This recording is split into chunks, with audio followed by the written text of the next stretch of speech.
अस्सलाम वालेकुम। yasinanalysis.com के प्लेटफॉर्म पर आप तमाम लोगों को खुशामदीद। आज इस हफ्ते का सेकंड वर्किंग डे स्टार्ट हो चुका है। मंगल का ट्यूसडे का दिन है। डेट आज हो गई है 2 नवंबर और बहुत सारी इंपॉर्टेंट इवेंट्स हैं, बहुत सारी बातें हैं जो आपके साथ शेयर की जाती हैं और होपफुली इन तमाम बातों से आपको कुछ ना कुछ इस्तेफादा ज़रूर हासिल होता होगा। आज इंपॉर्टेंट डे इस हवाले से भी है क्योंकि कल 3 नवंबर है। कल हमारे पास इंपॉर्टेंट इवेंट होगा। अमेरिका के फेडरल रिजर्व बैंक की जो कमेटी है, जिसको हम FOMC कहते हैं, उसका अनाउंसमेंट है। आफ्टर एवरी 45 डेज के बाद अनाउंसमेंट होता है कि अमेरिका क्या अपने इंटरेस्ट रेट को बढ़ाने के लिए जा रहा है या नहीं, या अमेरिका का फेडरल रिजर्व बैंक जो मार्केट से या हुकूमत से ट्रेजरी बॉन्ड को खरीदता है और उसके अगेंस्ट में वो डॉलर को फ्लोट करता है, देता है। इस हवाले से बड़ा इंपॉर्टेंट डे होगा कि कल क्या बॉन्ड की परचेजिंग की टेपरिंग के हवाले से भी कोई कमेंट्स आएंगे या नहीं। बहरहाल बड़ा इंपॉर्टेंट डे है। आज से ये तमाम सिलसिले शुरू हो जाते हैं और मार्केट काफ़ी रिलक्टेंसी में आ जाती है। बहुत ज़्यादा मूवमेंट हम देखते हैं कि वो नहीं हो पाती है क्योंकि हर आदमी ये वेट कर रहा होता है कि क्या फेडरल रिजर्व बैंक, जो कि दुनिया का नंबर 1 बैंक कंसिडर किया जाता है, और इसके अनाउंसमेंट पे क्या कुछ हो सकता है। यह हम सब जानते हैं कि अगर उसने इंटरेस्ट रेट बढ़ाने का कोई इंडिकेशन दे दी या प्रैक्टिकली उसने कोई इंटरेस्ट रेट बढ़ा दिया तो मार्केट में एक भूचाल जैसी कैफियत रोनुमा हो सकती है। तो बहरहाल इस हवाले से हमें बहुत ज़्यादा चौकन्ना रहना पड़ता है और देखना पड़ता है कि मार्केट में क्या कुछ हो रहा है। बहरहाल कल है इसका दिन। कल रात 11 बजे पाकिस्तानी वक्त के मुताबिक इसका अनाउंसमेंट होगा। इस पर आप लोग अपनी तवज्जो मरकूज रखिए और कोई हैवी इन्वेस्टमेंट से थोड़ा सा अपने आप को कंट्रोल रखें क्योंकि मार्केट में अगर आपने बाई किया है, मार्केट डाउन हो गई, चाहे वो गोल्ड हो, सिल्वर हो या स्टॉक्स हो या कोई करेंसी आइटम हो, इसमें बहुत ज़्यादा मोहतात रहने की ज़रूरत होती है क्योंकि हमें यह मालूम है कि बहुत अरसे से ये बातें चल रही हैं कि अमेरिका अपने इंटरेस्ट रेट को बढ़ाने की तरफ जा रहा है, लेकिन अभी तक हमारे पास जो रिपोर्ट्स हैं, जो एनालिसिस हैं, उसमें यही कहा जा रहा है कि जनाब 2022 या 2023 के अवाइल में अमेरिका अपने शरह सूद को बढ़ाएगा। उससे पहले शरह सूद बढ़ाने की तरफ उसका कोई इरादा दिखाई नहीं दे रहा। लेकिन दूसरी तरफ जब हमारे पास इन्फ्लेशन के नंबर आते हैं, जब हमारे पास CPI की रिपोर्ट आती है, जब हम ये देखते हैं कि क्रूड ऑयल की प्राइसेस $85-86 जो कि 7-8 साल के हाईएस्ट लेवल पर चलती चली जा रही है, इन बेसिस पे प्रेशर बिल्टअप हो जाता है अमेरिका के फेडरल रिजर्व बैंक पर, FOMC के ऊपर के जनाब वो अपने शरह सूद में इजाफा करें, या अगर वो शरह सूद में इजाफा नहीं करता तो वो बॉन्ड की परचेजिंग को टेपर करे ताकि इन्फ्लेशनरी प्रेशर जो बहुत ज्यादा बिल्टअप होता चला जा रहा है अक्रॉस दी वर्ल्ड, न सिर्फ अमेरिका में बल्कि हम पाकिस्तान, इंडिया, दूसरे जो ममालिक हैं उसमें भी हम ये देखते हैं कि जो इन्फ्लेशनरी प्रेशर है, जो महंगाई का जो एक वबा है या महंगाई का जो एक जिन है जो बोतल से बाहर आया हुआ है, इसको किस तरीके से कंट्रोल किया जाए। तो बहरहाल इसको देखने की बहुत जरूरत है। कल रात 11 बजे इसका अनाउंसमेंट है, उस पर आप तमाम लोग अपनी तवज्जो को मरकूज रखें और कोई हैवी इन्वेस्टमेंट से थोड़ा सा अपने आप को कंट्रोल रखें। अच्छा, इसके अलावा जो हमारे पास 3-4 दिन पहले जो मुलाकात गुजरी, जिसको बहुत ज़्यादा पूरी दुनिया ने कवरेज दी, G20 की मीटिंग हुई रोम, इटली में। इस हवाले से पहले भी मैंने आपके साथ कुछ बातें की थी और बताने की कोशिश मैंने की थी कि इसके असरात प्लस में हैं या माइनस में हैं। तो देखिए, इस बात को समझने की बहुत ज़्यादा ज़रूरत है कि इसका G20 के जो आउटकम आए या G20 में जो हाजिरी हुई उसको समझने की बहुत ज़्यादा ज़रूरत है। इसको ज़रा प्लीज़ आप इसको तमाम समझने की कोशिश करें। देखिए, G20 में जो 3 हमारे पास बड़े ममालिक कंसिडर किए जाते हैं उसमें अमेरिका है, चाइना है, रूस है। इन तीनों में से 2 ममालिक के जो सरबराहान मुमलिकत हैं वो हाजिर नहीं हुए, यानी चाइना के जी जिनपिंग हाजिर नहीं हुए, रूस के व्लादिमीर पुतिन इसमें हाजिर नहीं हुए। सिर्फ ले दे के अमेरिका के जो सदर हैं मिस्टर जो बाइडेन साहब वो हाजिर हुए। हालांकि इस पूरी मीटिंग का फोकस यह था कि जो ग्लोबल वार्मिंग बढ़ती चली जा रही है, पूरी दुनिया का जो टेम्परेचर बढ़ता चला जा रहा है, उसको किस तरीके से डाउन किया जाए। अभी जो ताजा तरीन रिपोर्ट हमारे पास है उसमें 2.5 डिग्री सेंटीग्रेड इस वक्त पूरी दुनिया का एवरेज टेम्परेचर है। एवरेज समझने मैं आपको यह समझा देता हूं कि एवरेज इस तरीके से कि कहीं पे -50 डिग्री सेंटीग्रेड है, कहीं -40 है, कहीं +50 है, कहीं +40 है, कहीं +30 है। तो इसको प्लस माइनस करके जब एवरेज निकालते हैं, जो वेटेड एवरेज आप टेम्परेचर निकालते हैं इस वक्त पूरी दुनिया का, तो वो +2.5% डिग्री सेंटीग्रेड है। That is very plus. अब इसकी वजह से हो ये रहा है और कहा यह जा रहा है कि जनाब पहले जो प्री इंडस्ट्रियल दौर था, जब इंडस्ट्रियल रेवोल्यूशन से पहले का जो दौर था, वो 1% या लेस देन 1% डिग्री सेंटीग्रेड, यानी 1 डिग्री सेंटीग्रेड जो है वो टेम्परेचर होता था। अब हुआ यह है कि जो इंडस्ट्रियल रेवोल्यूशन आया, हर आदमी के पास गाड़ी है, मोबाइल है, इलेक्ट्रॉनिक मशीनरी हमारे आपके घरों में इस्तेमाल होती है, तो जिसकी वजह से ये जो इंडस्ट्रियल रेवोल्यूशन के बाद जो सिलसिला शुरू हुआ और पूरी दुनिया ग्लोबल वार्मिंग की तरफ चली गई, जिसकी वजह से हम देख रहे हैं कि हमारे ग्लेशियर्स पिघल रहे हैं, हमारी समंदरी हुदूद बढ़ती चली जा रही है, हमारे जंगलात तबाह होते चले जा रहे हैं। इन तमाम मामलात को अगर आप ये चेक करते हैं तो इसकी वजह से ग्लोबल वार्मिंग में इजाफा हुआ है। अच्छा, अब जब ग्लोबल वार्मिंग में इजाफा हो रहा है जो कि 1 डिग्री सेंटीग्रेड से 2.5 डिग्री सेंटीग्रेड हो गया है, तो इसको गिराने के लिए जरूरी था कि व्लादिमीर पुतिन साहब और जी जिनपिंग इसमें हाजिर होते, कि वो इस बात का इयादा करते कि जनाब अब हम इंडस्ट्रियल प्रोडक्शन, जो हम गैर जरूरी जो इंडस्ट्रीज क्रिएट कर रहे हैं, जिसकी वजह से बहुत ज्यादा जो एक गैर जरूरी चीजें हमारे यहाँ पैदा होती चली जा रही हैं, जो बनाते चले जा रहे हैं,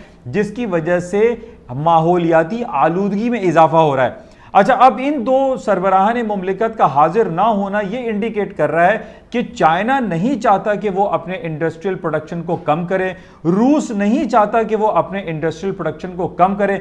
अब देखिए, इन दो लोगों के हाजिर ना होने से यह बात साबित हो रही है कि जनाब इंडस्ट्रियल रेवोल्यूशन या इंडस्ट्रीज की जो प्रोडक्शन है वो कंटिन्यू रहेगी, वो बढ़ती चली जाएगी, और जिसकी वजह से क्या होगा, स्टॉक मार्केटों में तेजी आएगी। और यही कल कुछ हुआ जब सुबह की मार्केट खुली और जब उन्होंने ये देखा कि व्लादिमीर पुतिन साहब और जी जिनपिंग साहब हाजिर नहीं हुए और वो ये नहीं चाहते कि वो इंडस्ट्रियल प्रोडक्शन को डिक्लाइन करें, इस बेसिस पे स्टॉक्स में तेजी आई।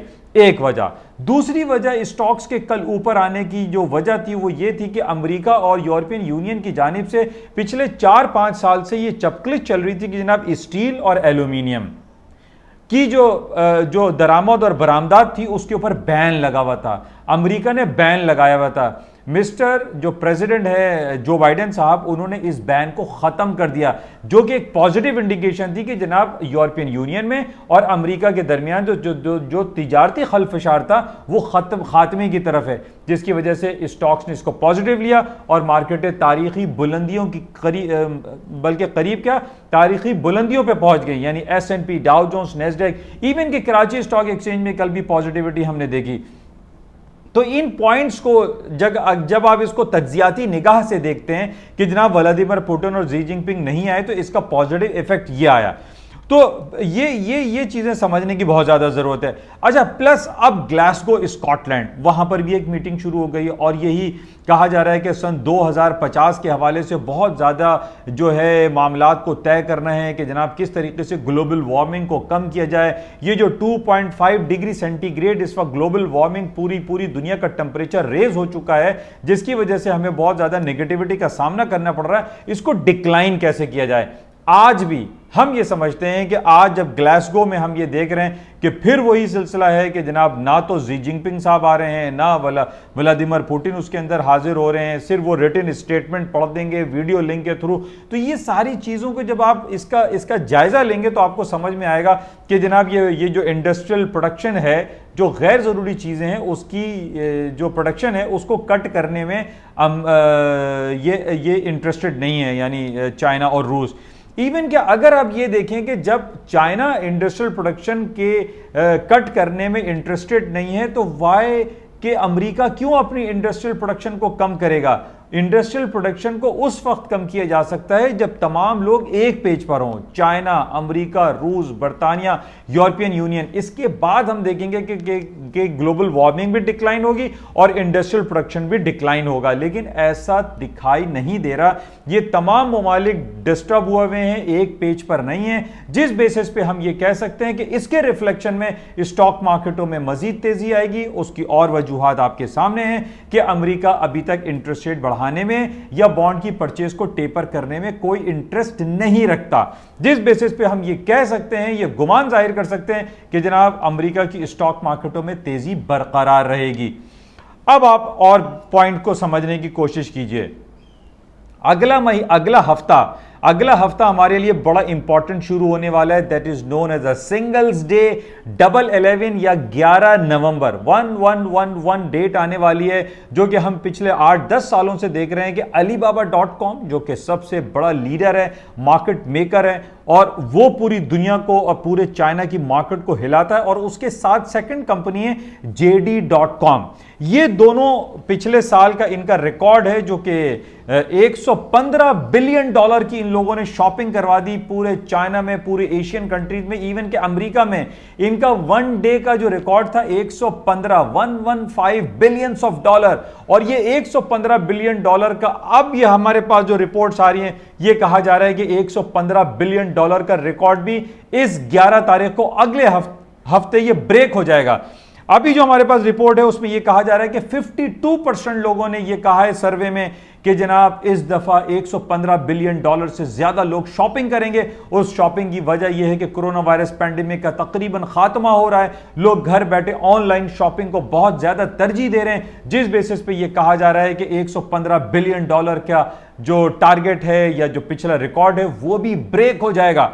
अब आप इस बात को भी समझिए कि जब ये 115 बिलियन डॉलर का जो टारगेट है या प्रीवियस रिकॉर्ड है, जब ये ब्रेक होगा तो स्टॉक मार्केटें किधर जाएंगी? ये S&P, डाउ जोन्स, नेस्डैक और शंघाई स्टॉक या निकाय इंडेक्स या फुटसी या डैक्स और जर्मन डैक्स और CAC इंडेक्स, इनके अंदर मजीद पोटेंशियलिटी का इंजेक्शन लगेगा। क्यों? क्योंकि ये रिकॉर्ड ब्रेक होने जा रहा है। 52% लोगों ने कहा है कि 115 बिलियन डॉलर का जो 24 घंटे का रिकॉर्ड है वो ब्रेक हो जाएगा।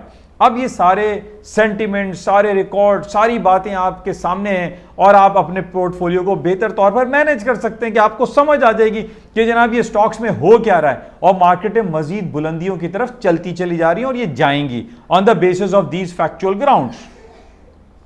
अच्छा, इसके साथ अब हम गोल्ड सिल्वर की जब हम बात करते हैं कि जनाब पूरी दुनिया की स्टॉक मार्केटों में आग लगी हुई है, इंटरेस्ट रेट को बढ़ाया नहीं जा रहा, बॉन्ड की परचेस को टेपर किया नहीं जा रहा, तो हाउ कैन आई से कि जनाब गोल्ड की कीमतें भी नीचे आ जाएंगी या कॉपर है या दूसरे जो प्रेशियस मेटल है, पैलेडियम, प्लैटिनम और ये इनके अंदर पोटेंशियल बरकरार है। ये सर्टेन पीरियड ऑफ टाइम के लिए 10-15 डॉलर मार्केटें नीचे आती हैं और मार्केट दोबारा ऊपर शूट अप कर जाती हैं।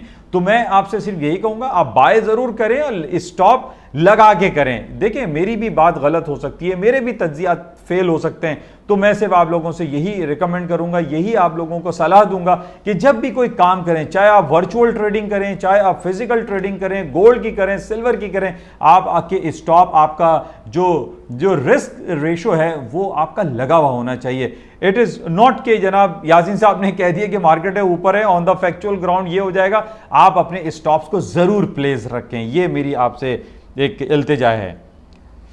अच्छा, ये सारी बातें आपके साथ हो गई और जो हमारे पास इंपॉर्टेंट इवेंट कल का मैंने आपको बता दिया, FOMC है रात को 11 बजे। अच्छा, आज 2-3 दिनों से हमारे पास कोई अर्निंग सीजन नहीं है। अर्निंग का सीजन तो है, अर्निंग की बड़ी रिपोर्ट कंपनीज के नहीं है कि जिन बेसिस पे ये कहा जाए कि मार्केटें जो हैं उससे ऊपर या नीचे की तरफ आएंगी। तो ये इंपॉर्टेंट है, इसको आप समझिए। 11 नवंबर अगला हफ्ता है जिसके अंदर शॉपिंग कार्निवल है और क्रेजी सेल कहते हैं इसको, क्रेजी सेल जो है वो होगी। तो बहरहाल ये इंपॉर्टेंट खबरें थी जो आपके साथ शेयर की गई। अच्छा, लोकल मार्केट के हवाले से कराची स्टॉक एक्सचेंज में आपको मैं बताता चलूं, जैसे मैं पिछले कई अपनी क्लिप्स में आपसे ये कह रहा हूं कि जनाब जब तक हम पाकिस्तानी अपने इंपोर्टेड आइटम को ख़त्म नहीं करेंगे, हमारा डॉलर ऊपर की तरफ, पाकिस्तानी रुपया स्ट्रांग नहीं होगा, डॉलर स्ट्रांग होता चला जाएगा। आज भी जो अखबारात में जो खबरें लगी हुई हैं उसमें यह कहा जा रहा है कि पाकिस्तान का जो ट्रेड डेफिसिट है वो 103% तक पहुंच चुका है। अब देखिए, ये एक लम्हा फिक्रिया है, ये हमारे लिए बड़ा क्रूशल टाइम है। मैंने पहले भी कहा था कि जनाब ये हमारे पास जो अननेसेसरी इंपोर्टेड आइटम है, जिसमें हम बहुत सारी बच्चों की चॉकलेट्स हैं, चीज़ हैं, मिल्क है और हमारी जो ये क्रॉकरी आइटम है, कभी हम कहीं किसी यूरोपियन कंट्री से मंगा रहे होते हैं, हमारे जो इलेक्ट्रिक स्विच बोर्ड्स होते हैं इसको भी हम यूरोप से मंगा रहे हैं, जो कि अननेसेसरी आइटम है। हम क्यों अपने आप को इतना ज़्यादा इंपोर्टेड आइटम पे रिलाई कर रहे हैं कि जनाब हम जो है बच्चों की चॉकलेट्स भी बाहर से ख़रीद रहे हैं और जनाब अपने जानवरों और कुत्ते बिल्ली को नहलाने और खाने की चीज़ें जो हैं वो भी हम इंपोर्ट कर रहे हैं। हम नहीं कर सकते, हम इसमें सर्वाइवल हमारा नहीं है। हम बाहर की करोड़ों रुपए की गाड़ियां इंपोर्ट कर रहे हैं, हमारे पास पैसे हैं नहीं, हमारे पास डॉलर्स हैं नहीं, हमारा जो मेन कोर इंपॉर्टेंट जो इंपोर्ट है वो क्रूड ऑयल है। तो ठीक है, क्रूड ऑयल तो हमारी ज़रूरत है, हम उसको इंपोर्ट कर सकते हैं, लेकिन हम ये कहें से नो टू इंपोर्टेड आइटम, हमारा ये 103% हमारा ये लम्हा फिक्रिया है कि 100 से ज़्यादा हमारा जो ट्रेड डेफिसिट है, हमारी इंपोर्ट्स बढ़ती चली जा रही हैं, हमारी एक्सपोर्ट है नहीं। तो बराए मेहरबानी हम सबको बी पाकिस्तानी बाय पाकिस्तानी की पॉलिसी को अडॉप्ट करना चाहिए और हमें कोशिश करनी चाहिए कि हम पाकिस्तानी बनी हुई मसनूआत को इस्तेमाल करें। तो बहरहाल ये खबरें आपके सामने हैं और इसको हम बेहतर उसी वक्त कर सकते हैं जब हम सब अपनी आप को एक हुब्बुल वतनी का मुजाहरा करते हुए पाकिस्तानी चीज़ों को इस्तेमाल करें। बहरहाल कुछ अच्छी खबरें पिछले 2-3 दिनों में आई, यानी 2.78 बिलियंस ऑफ डॉलर IMF ने हमें रिलीफ दिया है। 3 बिलियन डॉलर का किंगडम ऑफ सऊदी अरब, हमारा ब्रादर मुल्क है, दोस्ताना हमारे ताल्लुकात बड़े गहरे हैं, उसने हमें 3 अरब डॉलर की फैसिलिटी दी है, जिस बेसिस पे आज हम देख रहे हैं कि 170-171 रुपये पे डॉलर आया है, थोड़ा सा नीचे आया है। लेकिन मैं फिर दोबारा इस बात को दोहराऊंगा कि जब तक हम इंपोर्टेड आइटम को ख़त्म नहीं करेंगे या हमारी हुकूमत इस पर इनिशिएटिव भरपूर नहीं लेगी या हमारी कॉमर्स मिनिस्ट्री इसको नहीं चेक करेगी, जब तक हमारा ये पाकिस्तानी रुपया मज़ीद ज़्यादा देर तक स्ट्रॉन्ग नहीं रह सकता। ये दोबारा ऊपर 175-180 की तरफ चला जाएगा। हमें सबसे ज़्यादा अपनी तवज्जो रखनी है कि हमारे जो ट्रेड डेफिसिट है इसको कम से कम हम करें। कहाँ 103% हमारा ट्रेड डेफिसिट है, ये हमें सोचने की ज़रूरत है। बाकी कुछ बेहतरी हमारे लोकल स्टॉक्स में है, तकरीबन 200 पॉइंट आज भी प्लस है, कल 1000 पॉइंट प्लस में थी। उसकी वजह जो सियासी खलफशार जो हमारे थे उसको काफ़ी हद तक कंट्रोल किया जा रहा है, हालात बेहतरी की तरफ जाएंगे, लेकिन हम सबको इसमें अपना पार्ट प्ले करना पड़ेगा। इंशाल्लाह राब्ते में रहेंगे। इजाज़त दीजिए, खुदा हाफिज़।